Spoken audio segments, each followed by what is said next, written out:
Our top focus on WION at this hour. US President Donald Trump has said that he believes a possible settlement between Ukraine and Russia may be within reach. Speaking to reporters at the White House, he acknowledged intense hostility between the two leaders. Listen to this. But Zelensky and Putin hate each other, and it makes it very difficult. But I think we're getting very close to getting a settlement. Hundreds of thousands of people, mostly soldiers, have been killed. Last week they lost 29,000 people. Last month they lost 29,000 soldiers.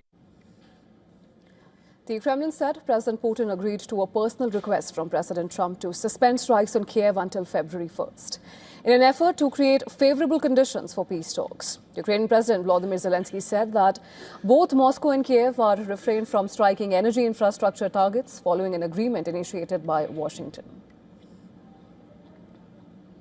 In all of our regions, from Thursday night into Friday, there were indeed no strikes on energy infrastructure, almost none. The exception was Donetsk region, where there was one strike on gas infrastructure, an aerial bomb attack.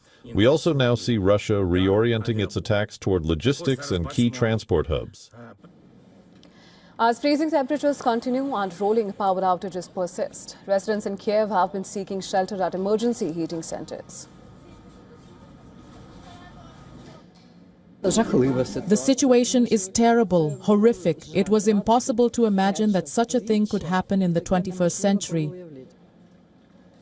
In the Desnyansky district, volunteers distributed hot meals outside a school warmed by a mobile boiler. Among those in line were railway workers brought in from Kupiansk to help restore damaged utilities. We came to help the city of Kyiv. We are restoring water supply, heating networks. In short, we are doing auxiliary work on heating communications.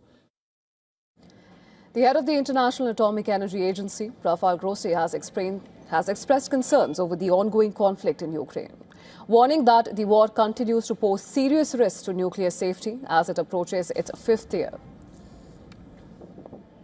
The conflict in Ukraine is about to enter its fifth year, and it continues to pose the world's biggest threat to nuclear safety. Separately, President Putin's special envoy, Kirill Dmitriev, is expected to travel to Miami today for meetings with members of the Trump administration. Two sources who are familiar with the visit confirmed the planned talks.